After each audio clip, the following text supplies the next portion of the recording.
And we are 100 years old. Episodes, years, Episode. days, weeks, months. It all kind of fades We together. we hit the Benji mark, we hit the century mark, we hit the triple digit mark. Welcome back to the Legends Clubhouse. Hey, I think Hey, like a plague hit the fucking clubhouse. Wednesday was not a good day for either of us. So welcome back here on this TGIF Friday, 12 mm. 12 25. Hey, you can only almost add up tomorrow you'll be able to add up the day and the month to get the year.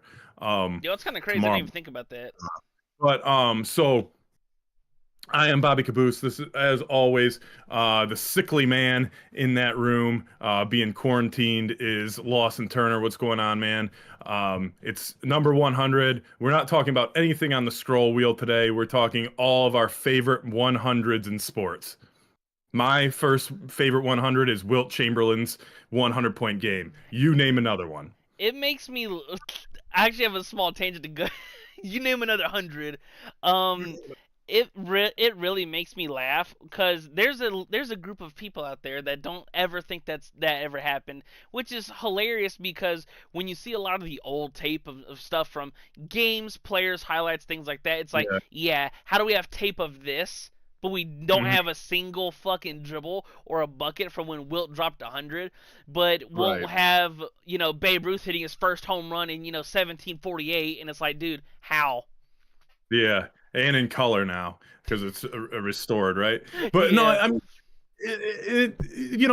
we weren't there, so like, who knows if they just had technical difficulty with the broadcast. I mean, like I shit mean, like a that. lot Like, of it go ahead.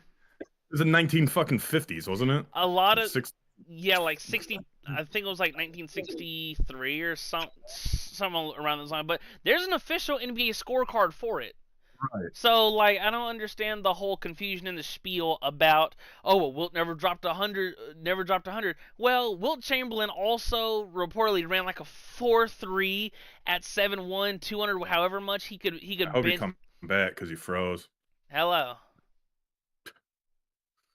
Now we're having technical difficulties, and I, you're like this. I was about to say, you good? Let's switch it over. What is he switching over? Anyways, but like for the mystique of Wilt, for it to or not to happen, it really makes me laugh because are you good? Dude, are you good? Yeah, I'm. you froze like giving the fucking tiger claw. It, I just look over and see you like talking to yourself. I'm like, hey, bro, you good? No, though, but for like the mystique of Wilt is like he ran like what, like a 4.37 at 7.1, 200, however much it was. He could bench press 500 pounds, and on whatever late night talk show, I don't remember which one. Um, but rumor has it, according from Wilt, he slept with like 10,000 women, and I'm like, bro, it's fucking insane. Dude, our so we were supposed to give in my senior year in high school, Mm-hmm.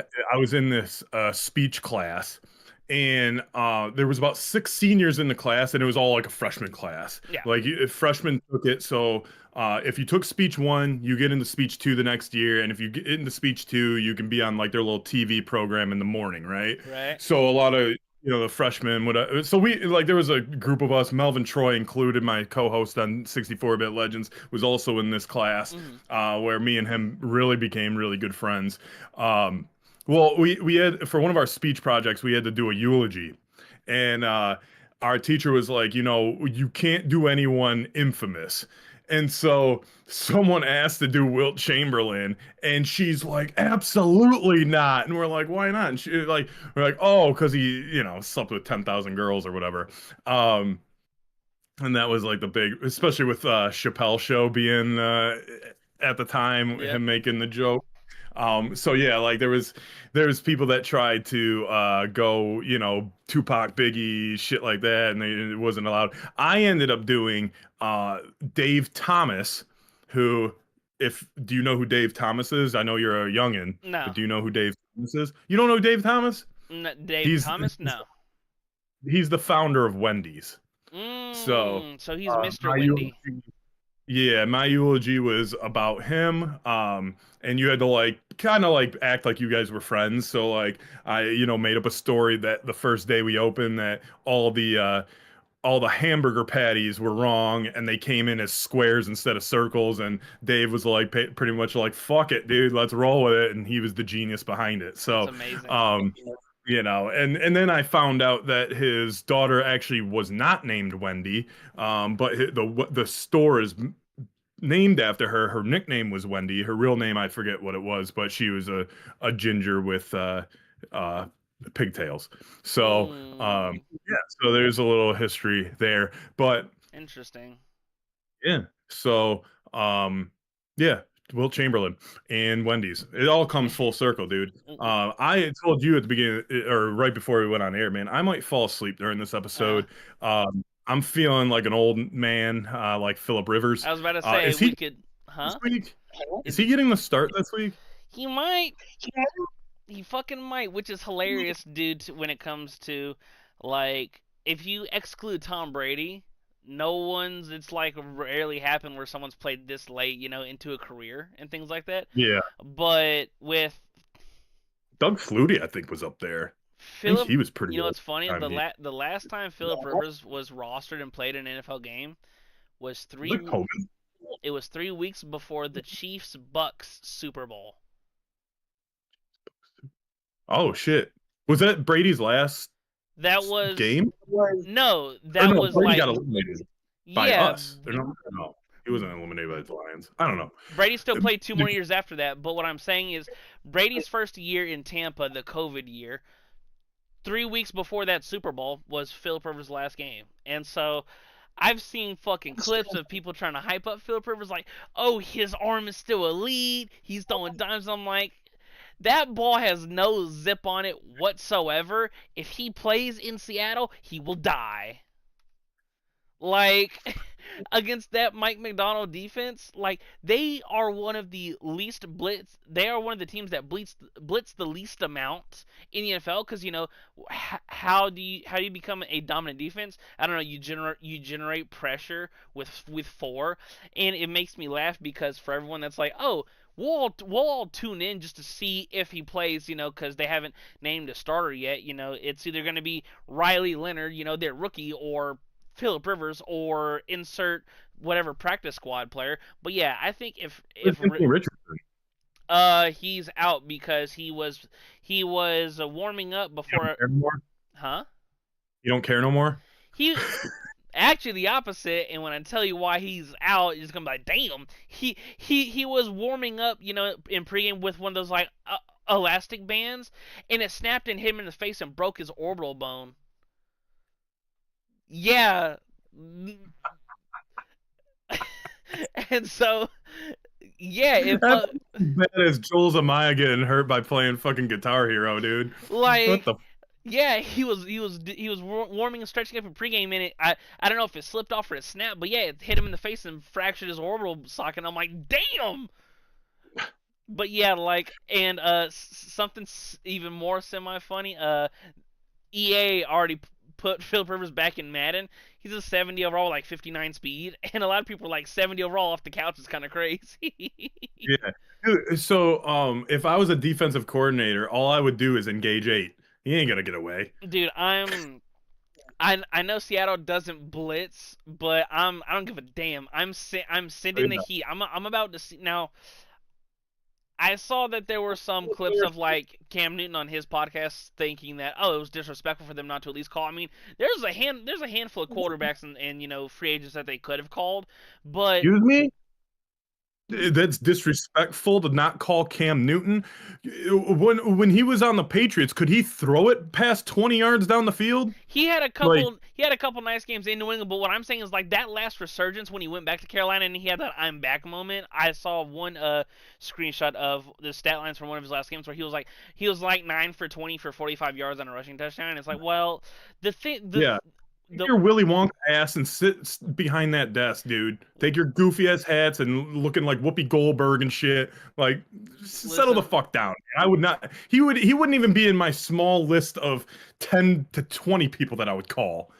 You kidding me? Cam Newton. The instantaneous thing, because once again, I like what Cam was, and the in theory of Cam, brought a lot of crazy moments for a kid growing up who was like, holy fuck, 6'5", perfect, frame quarterback, giant arm, all those things like that.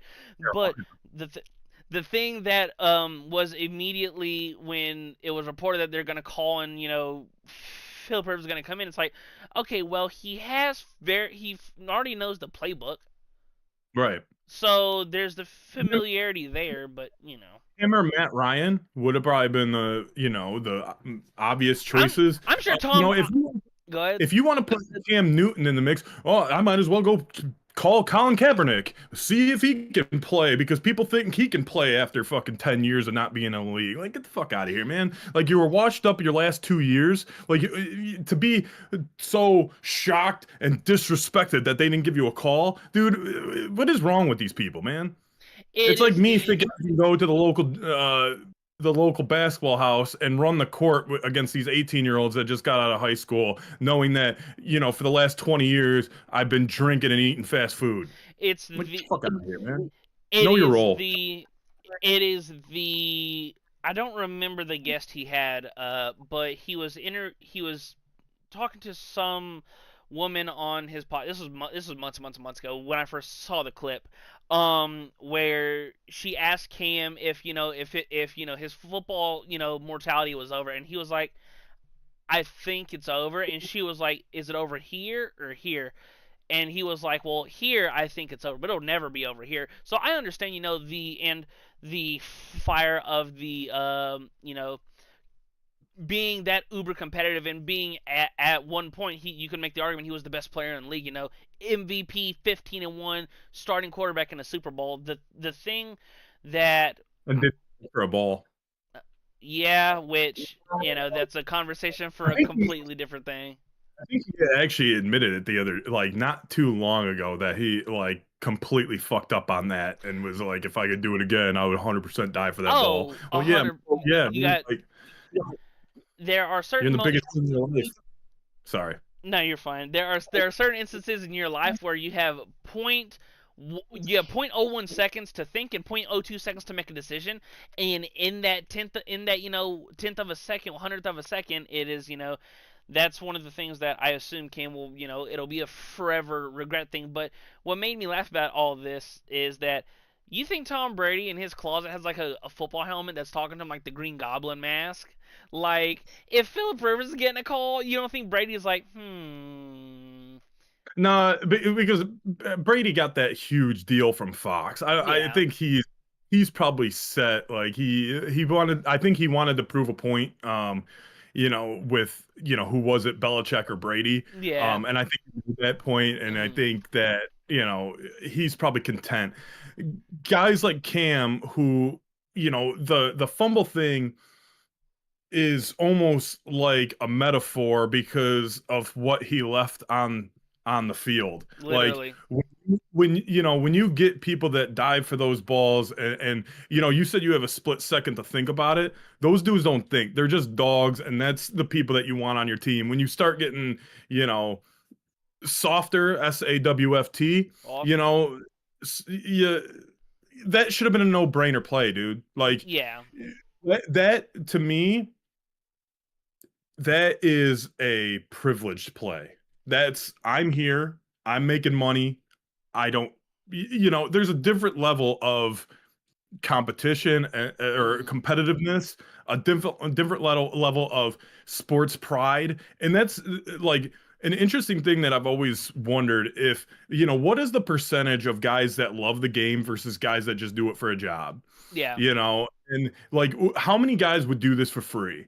Or, like, if you didn't get paid for on your field stuff, and it was basically like, how NIL should be, as far as like, oh, you get just money for like commercials, and your local car dealership, or this or that, versus what you get paid on the field. Like, I think more than you would think, guys are just doing it as I'm making a living. yeah.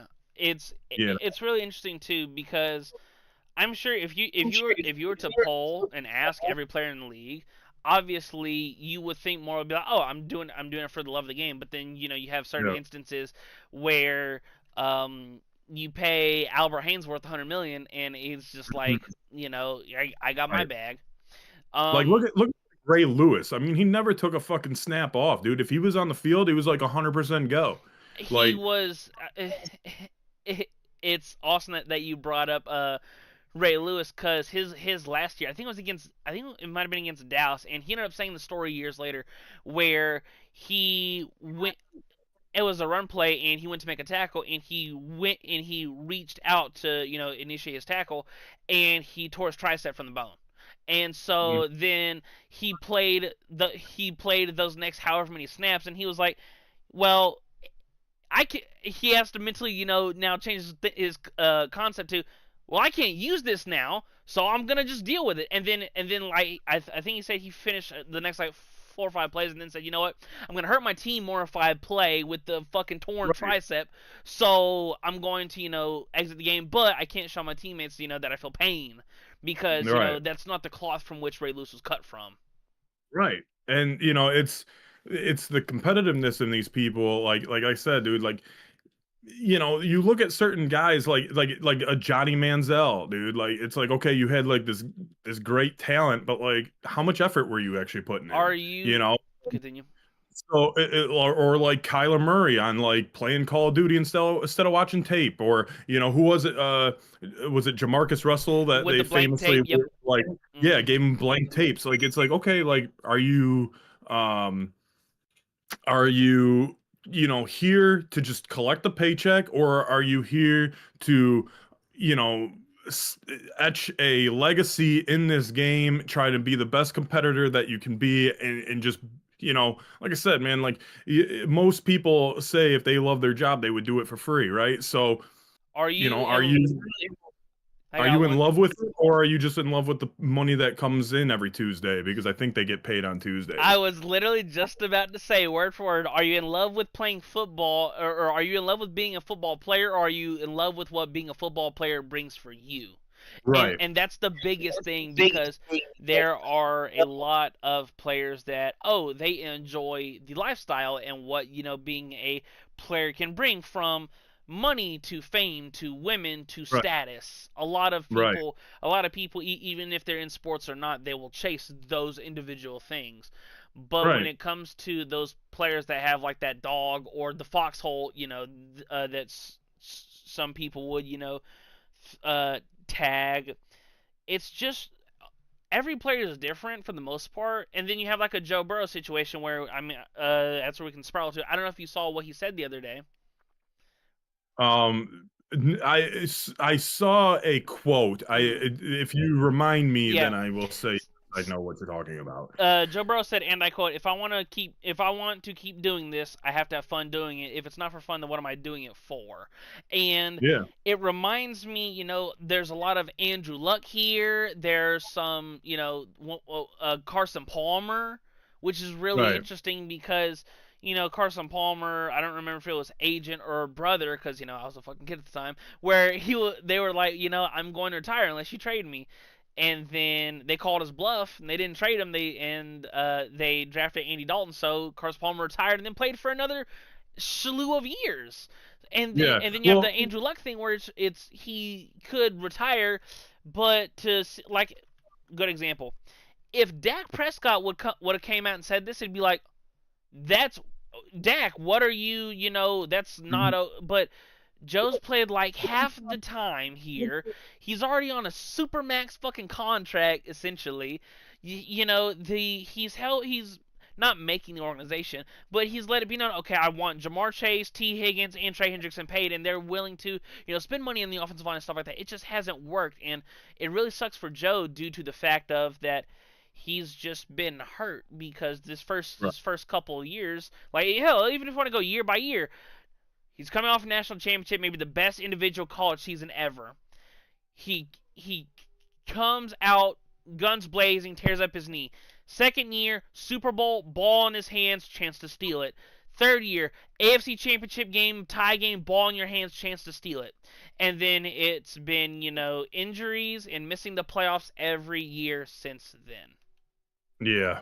Yeah, it's because there's an infamous story about Rob Gronkowski getting traded to the Lions, and the Yep. trade was about to go through, and he was like, "If that happens, I'm retiring."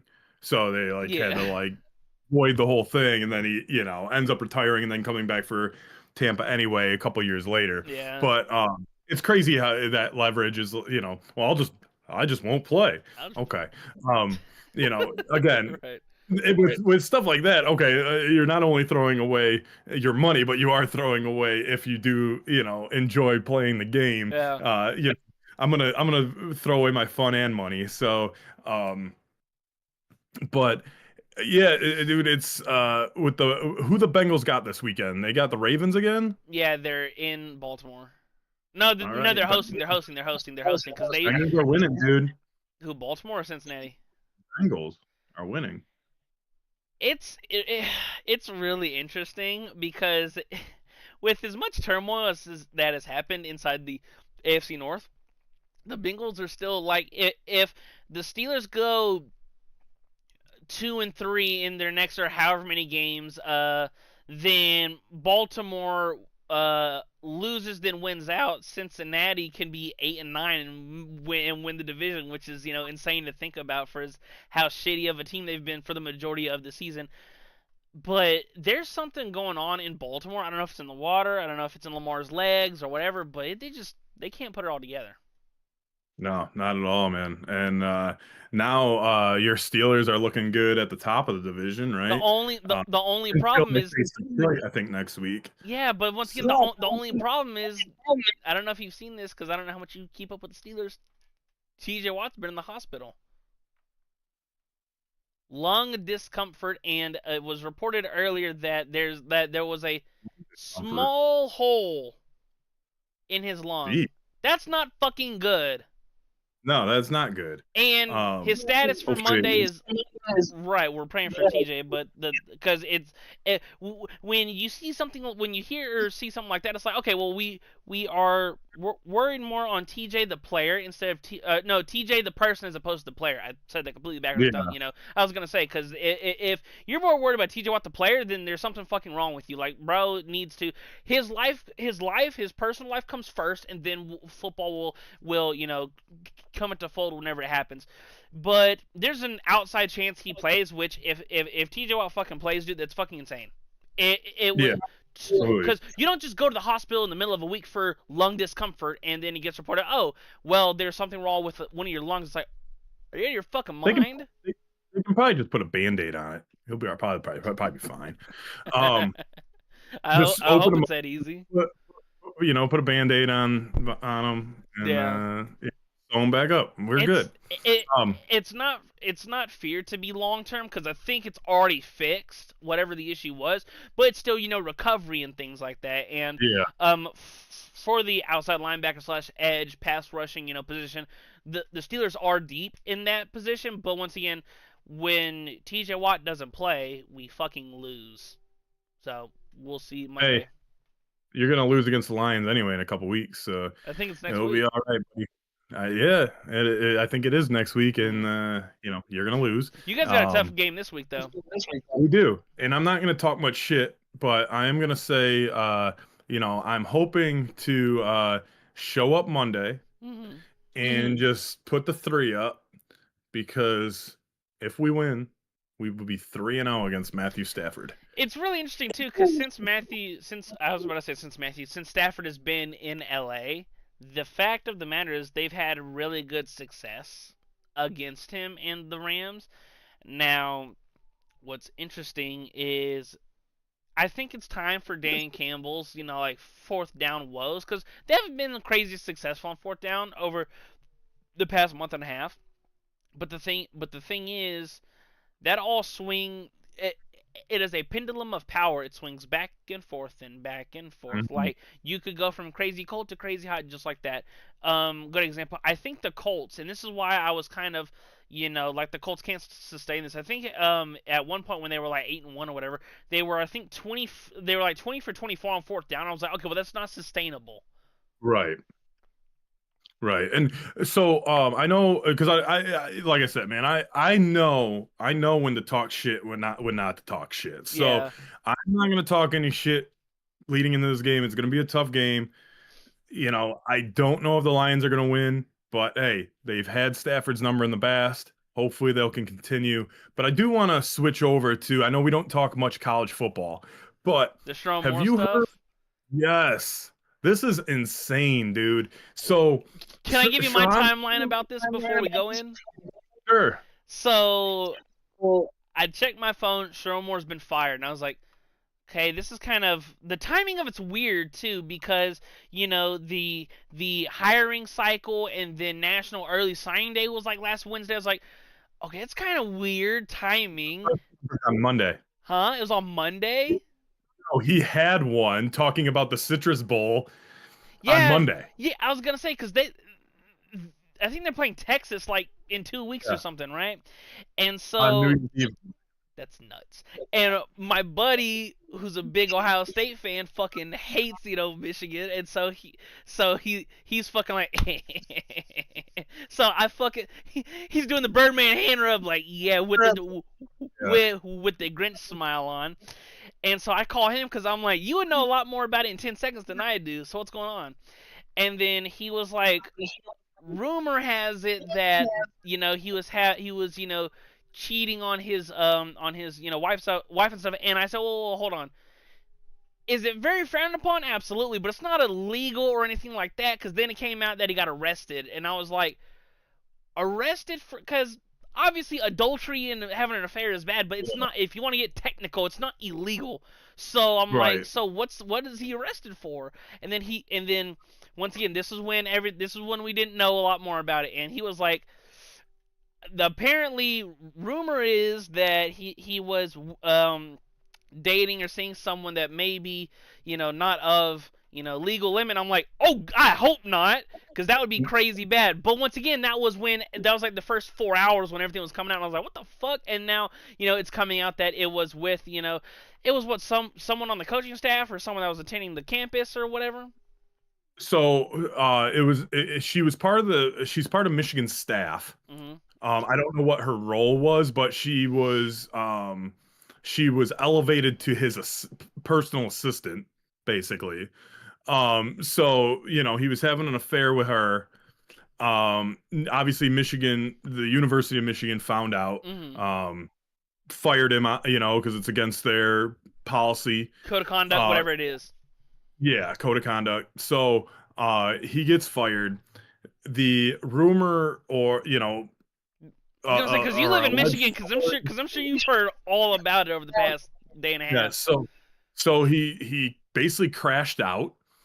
He went home, had a knife up to his throat, apparently, um, telling his wife that he was gonna off himself and stuff. Left, went to the girl's house, his assistant's house, broke into the house, threatened to kill her and himself. Yo, what? There was some kind of altercation. He gets arrested. He's now being detained in like the mental part of the jail. And I believe he's still in there. I mean, the news is like basically every hour that there's local news on, that's like the first story. And it's crazy because just driving around just now, you're hearing Michigan fans on both sides of the line as far as who they want for their next coach. And there's people that are like, dude, I don't give a fuck what you do outside of winning football games. And then there's other people that are like, no, like, You got to be a half this is decent human being. yeah, after the Harbaugh thing, the The Connor cheating, Stalions, yeah. the now him, like, and then there's other people that are like, oh my God, this is Michigan's first black head coach, and this is what happens. And now, like, people are like, like, are they gonna can they go that route again? Like, did they, like, I hate to put race into it, but it's a thing, Right. it's our Michigan alum and the boosters and the university itself, are they gonna be hesitant to reach out for another minority? Or, and Michigan is weird because Michigan with their coaches, and this is dating back to Bo Schembechler, like, and probably beyond. Like, they always think like their ideal coach has to be a Michigan man, like some kind of ties to the university. And the one coach that I actually liked the hiring was Rich Rodriguez. And people shit on me all the time because they're like, "Oh, Rich Rod, blah blah blah. You're just saying that because you're a state fan, blah blah blah blah blah." No, Rich Rod was bringing in the spread offense to the Big Ten, which pretty much Ohio State has been doing for the last 2 decades. Right. And, instead of the ground and pound Big Ten football that we're all used to, he could have man, he could have took this Big Ten by storm. But when they hired him, they didn't allow him to bring any of his own people in. They're like, nope, this is going to be your coordinator. Nope, this is going to be this position coach. So they set him up to fail immediately because he wasn't a Michigan man. And so then you go to Brady Hoke, who sucked ass. Then you go to, I think Jim Harbaugh might have been after. But Yeah. the thing is, they were the first to, when Ohio State, when it was like Maurice Claret and all those dudes signing autographs for money or whatever, they were the first ones to be like, Ohio State, meh, meh, meh, meh, meh. You're going against the rules, blah, blah, blah, blah, blah, blah, blah. Shame on you. You shouldn't be proud of all your wins, blah, blah, blah, blah, blah.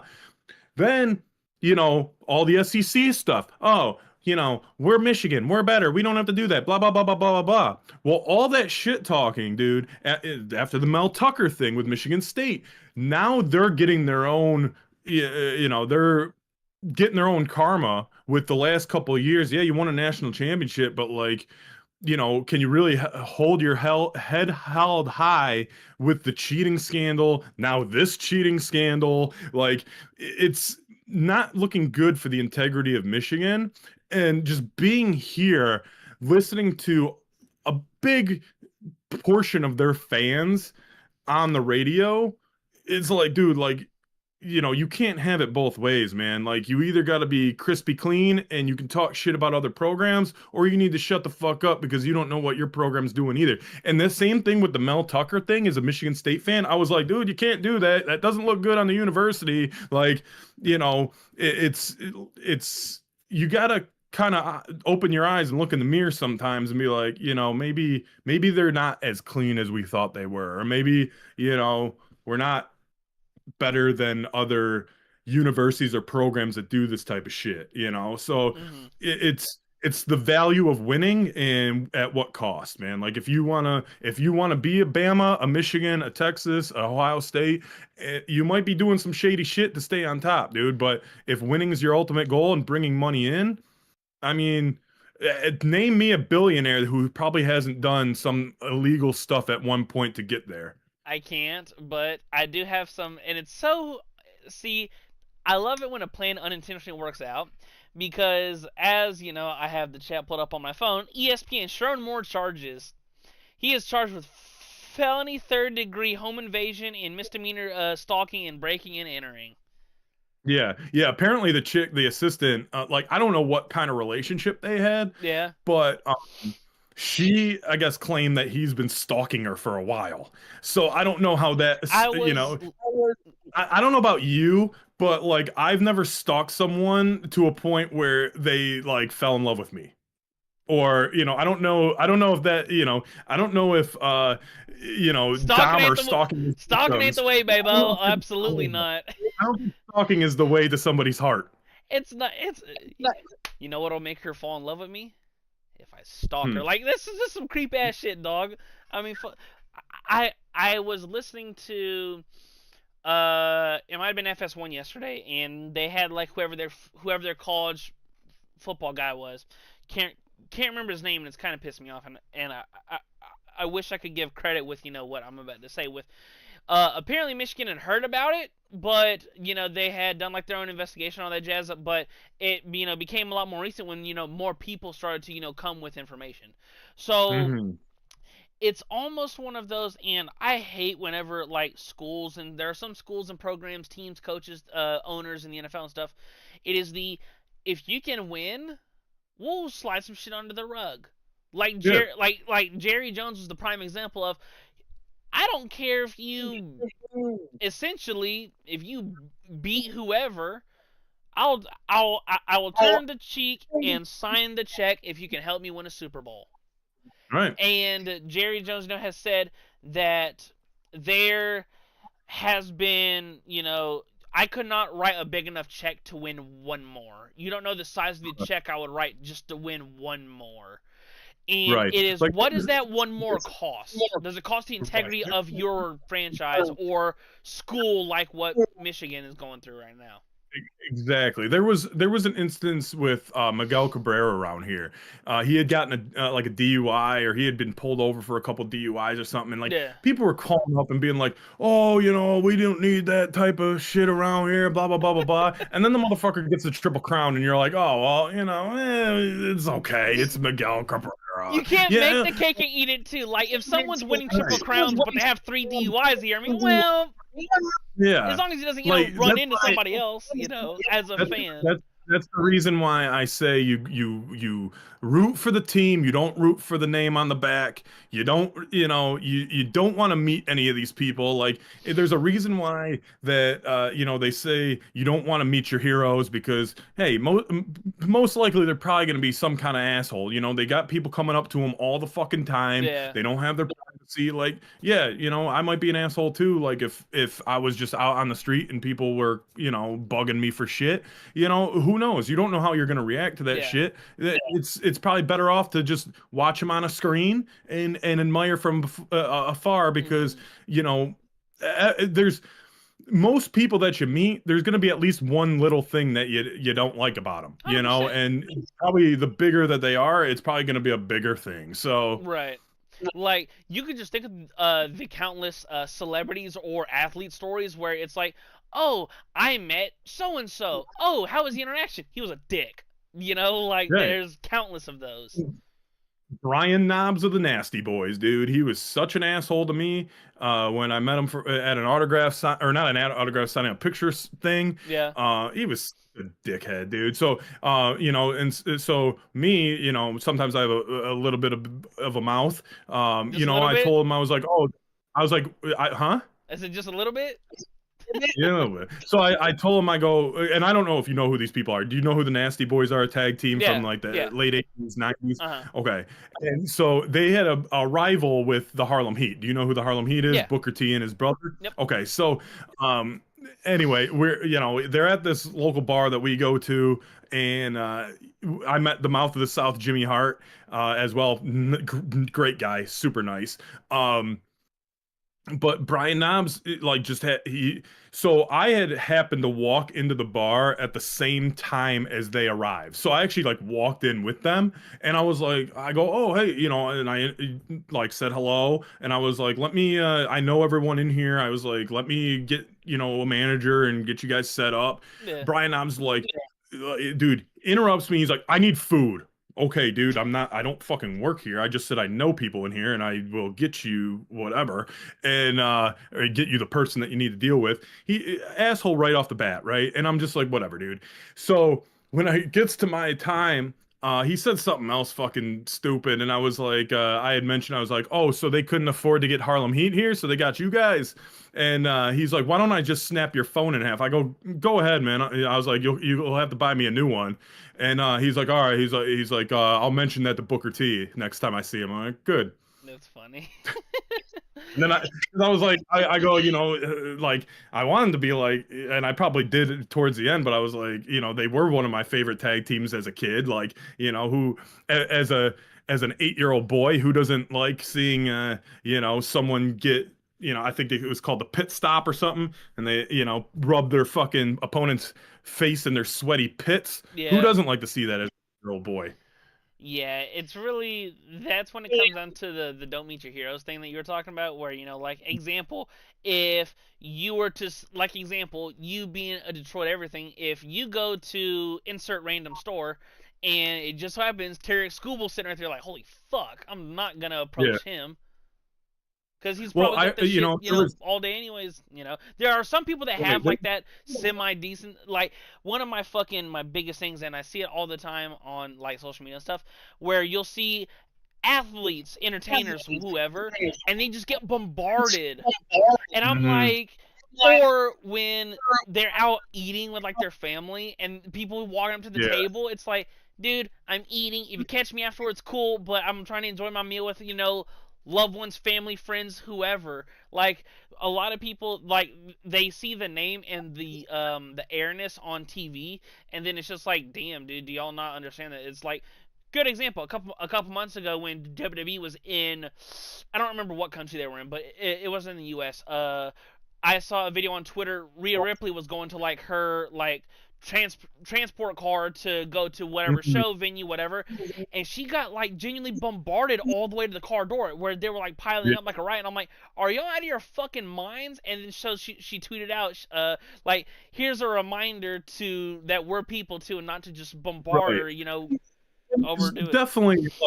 definitely like a respectful way to approach 100%. people, but like there was back in the day there was rumors of Barry Sanders being like that, like being like don't when you see him in public, do not go up to him, like he will not be nice to you. But He will speaking not. of somebody that would probably be nice to you, John Cena, Yeah. his last match is tomorrow, man, against Gunther, Saturday night's main Crazy. event. 20 plus year career coming to an end. Do you think it's really the end, or do you think it's a swerve? What are your thoughts about this going into tomorrow? So a few months ago, when I guess it didn't click because once again he's been like he wasn't my favorite growing up, but he's just been part of like my childhood, everybody's childhood, and so fucking it clicked. I was like, wait a minute, he's only got like four more appearances, and then Yeah. that's it, it's over.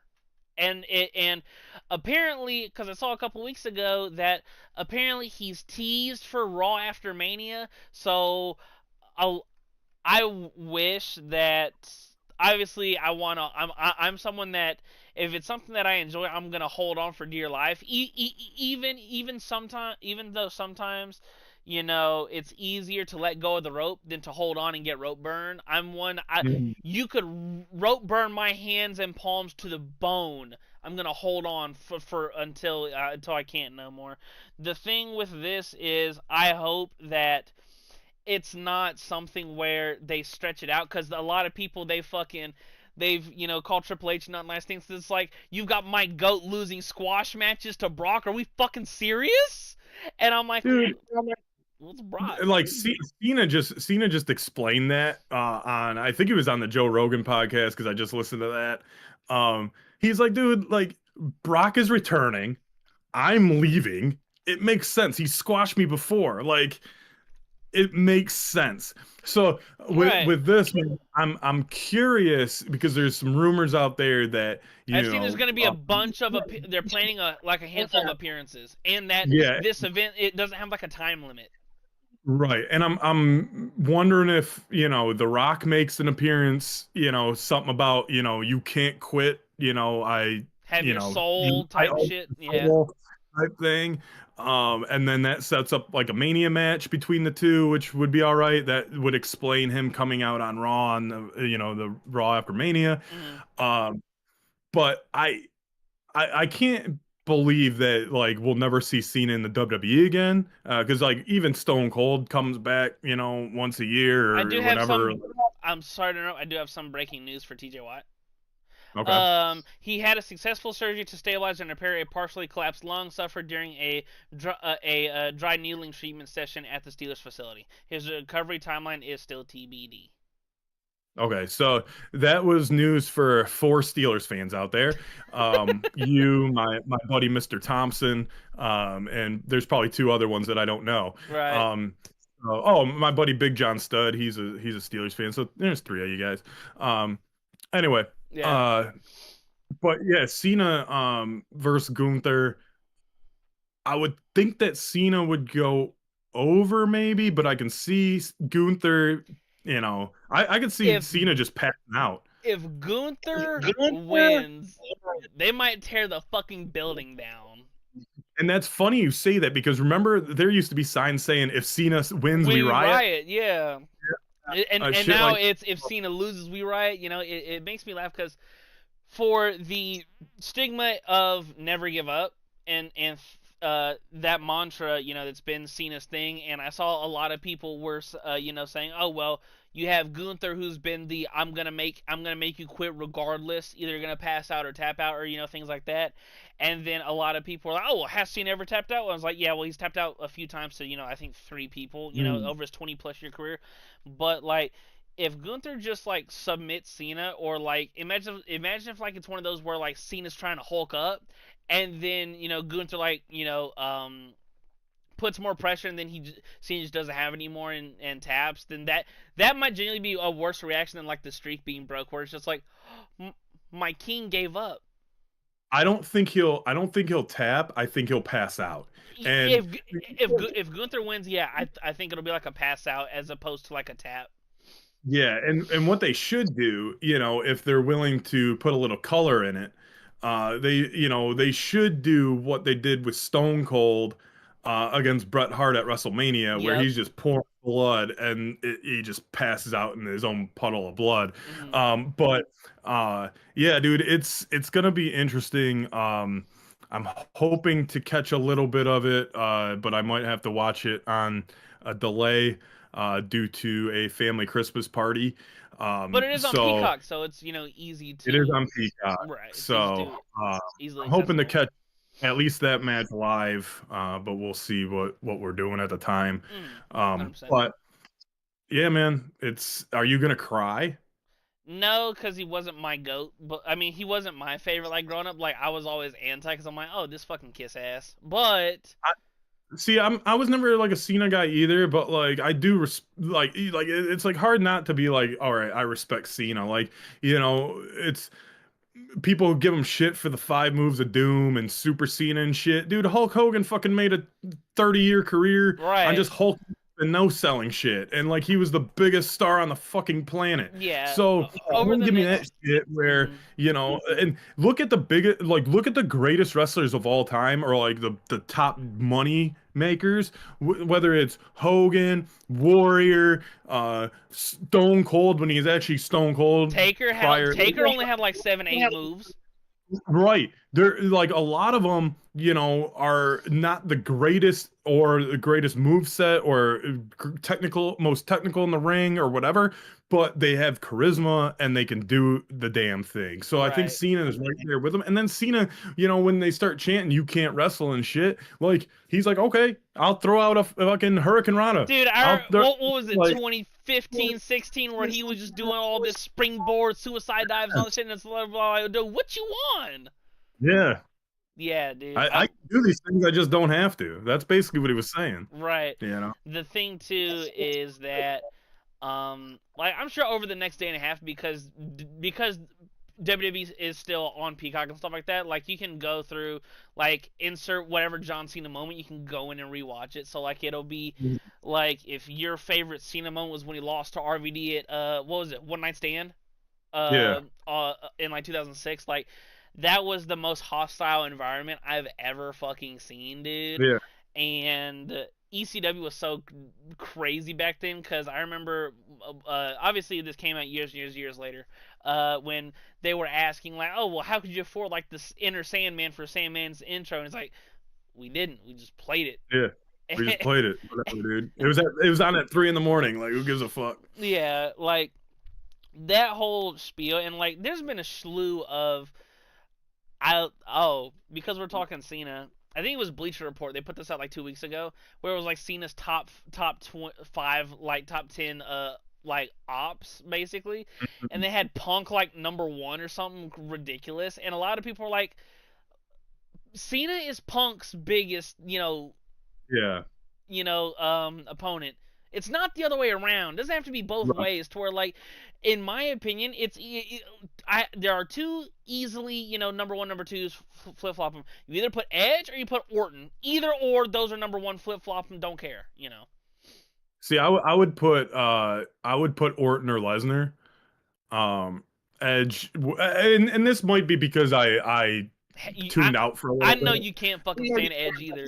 And I don't like Edge. So, but like he definitely would be in the top 10. Yeah, Ed, Lesnar, Orton. You could put Roman, The Rock, yeah. uh, CM Punk, Kurt Angle. you JBL, Kurt Angle, and maybe even like the Big Show. I mean, he had plenty of moments with the Big Show. Yeah. Mark Henry would be on the outskirts, probably looking in because of the heel turn and shit. That was a great moment. I almost put that in my article because John Cena was involved, and it's a Mark Henry moment, but it's almost a Cena moment as well because that was such a great heel turn, with him crying and shit, and then just, strongest World slam Strong. ever, Yeah. whatever the hell. Yeah, world's strongest slam. But It's yeah, dude, crazy. it's gonna be interesting to see. What are We've even had the other this matches year. on? Uh, I'm sorry to interrupt. What are even the other matches on the card? I don't know. I thought Gunther and him were just gonna go on for 2 hours. Could you imagine a 2 hour Iron Man match? Yeah. I'm about to look it up. But as you were saying, I'm sorry to interrupt. No, that's good. I was kind of a little bit Saturday done, but night main event card. maybe we'll see. We'll find out who's in the hooded black, helping out the Vision. I'm I sure the got Vision has something going on. I got an idea. What if the same hooded person comes out and helps Cena? What if the hooded Ooh. person is Cena? You can't see him.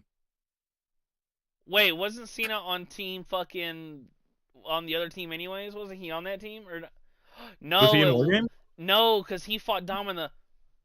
You're on to Yeah. something. I saw Uh, someone toss out the idea that it's Dean Ambrose, and I'm like, that is some crazy shit. I just saw him on AEW. That's why I said it'd be some crazy shit. Yeah. Oh, so there is Bailey versus Sol Ruka. I don't know how to say her name. Sure. Sure, it's crazy. The World Tag Team Champions AJ Styles and Dragon Lee versus Javon Evans and TNA X Division champ Leon Slater. Then there is undisputed WWE champion Cody Rhodes versus NXT champion Oba Femi. So basically, it's a bunch of NXT people versus main roster people, and Gunther and Cena. Basically, yeah. Yeah. So Gunther and Cena is the only thing that I need to watch. I think they're bringing back Jesse the Body for Ventura for broadcast this week. But Ooh, interesting. The whole thing with with this being the end. Yeah, dude, like, because it's on Peacock, you could just go in and look up, oh, I liked when it was the Cena Edge TLC match in 2000 whatever, or I liked, the Orton Cena Iron Man match in bragging rights, or, insert random Cena moment that you Mhm. really enjoy. And that's where I feel like when WWE moved away from Peacock, and it's like, damn, dude, because I thought all the shit was gonna, go off Peacock. Yeah. Because Well, dude, I wish they still had the network. I love the WWE network. I was just about to bring it up. I love the content that they had, the top tens, the little shows that they put on. I mean, I would watch when I first got the network. I think I watched it for like 3 or 4 days straight because I was like, dude, every show on here is awesome. Right, and like, it's funny. I think the network is still going on for like non. Not in the United States, at Yeah, least. Maybe. that's what I'm Hey, saying. Yeah, yeah. but for like, dude, it was affordable. It was $10. It was Yeah. $10 a month. 9.99. 9.99. 9.99. They advertise it so many times. 9.99. And yeah, they had like the table of three, the top The tens, Smoking Skull. they had different categories for the top tens, like favorite finishers, best tag, whatever, and then they would have the guys talk about it. Like it was great. I Dude, don't know why they got rid of that. it was fantastic, and it's super. It's still kind of crazy too, because once again, Cena's been doing it for so long that whenever it ends, like, have you seen like the 3.5 minute video that WWE put out where it's everybody in the back thanking them? Yeah. And it's like, I thought it was cool that even though Brock, who's not like a person guy, he held up the sign, "I see you." Yeah. Just a So little what? goofy like that. Okay. Before we wrap up the show, what's your bold ass prediction for this match? Something that it's crazy that could, you think could happen that probably won't happen, but Cena wins. Rock comes out. You're not done yet. That ass is mine. so I was gonna say something similar. Uh, Cena Cena loses. Cena Okay. gets he passes out, whatever. They wake him up, or he wakes up. He gets like a 5 minute ovation. He's thanking everyone, whatever. Then the Rock's music hits. Your ass is not done. Your soul is mine. I'll see you tomorrow, or see you Monday, or some shit. And Yeah. then they set up the WrestleMania thing. And I always It was even more funny too because after Rock beat him the first time, seeing the guys look back the next year, I was like, well, I wonder what they're gonna do again. And I remember asking my dad because once again he's been in the wrestling, been watching since way before I was around, and he was like, they'll probably never do a third. It will always be 1-1. mhm. And I was like, well, because me being kind of like, well, no, someone's got to be a winner. And my Right. dad was like, well, in wrestling sometimes it's good if it's just 1-1, especially if they're two generational icons like that. Well, yeah, so it gives Gunther a lot more credibility if he wins, and he can put that on his resume, But and what happens if he can. Gunther loses? That's what I'm saying. Like it's like, okay, like I guess it is against the greatest of all time. It doesn't knock you down too much, but I think it does more for a Gunther win than a Cena win. Yeah, because And then if you wanna run it back with the Rock at Mania, then you have Cena win that, and he ends up going out on top. Anyway, so, but hey, speaking of going out on top, 100 shows, man. You think we're gonna hit you think we're gonna hit number 200 anytime soon? I mean, with all the stuff we have cooking up for next year, dude, it's gonna be insane.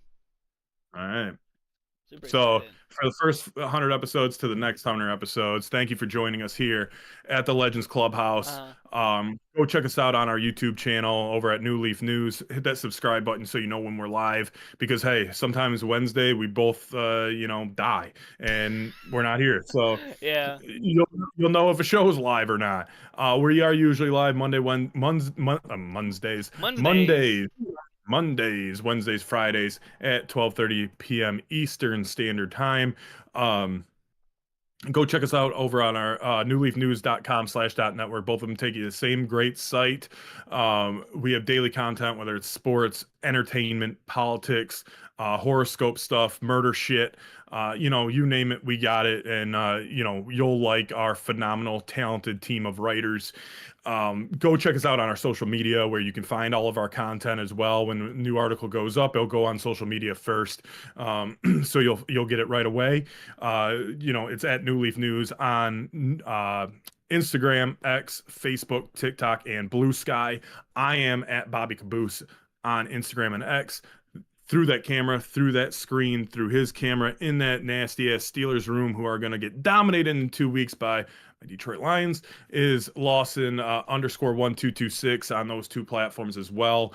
So go follow him. Hey, your birthday's 2 weeks. just a couple days away, man. Two A weeks. couple weeks. And other than that, I think I am done rambling. Lawson, if you want to take us out, hey, episode 100. Episode 1. Yo, it's like I was about to say, it's like the Yeah. Wilt Chamberlain. That's what I'm doing, man. This is the only proof that it's 100. That's amazing. For New Leaf News and the Legends Clubhouse, we appreciate you for joining us here on Friday afternoon for episode. What episode? 100. 100. That's awesome. Once again, for the New Leaf News and Legends Clubhouse, I'm Lawson Turner, and that right there is Bobby Kaboose. We will see you, beautiful people, Monday afternoon at 12:30 p.m. Eastern Standard Time. Until next time, we hope you enjoy your weekend. And Christmas is right around the corner, so we hope you enjoy your the holidays. But most importantly, hope you enjoyed this weekend of NFL action. For New Leaf News and Legends Clubhouse, I'm Lawson Turner, and On Cena. it is John Cena. But we'll see you beautiful people Monday afternoon. Until next time, peace.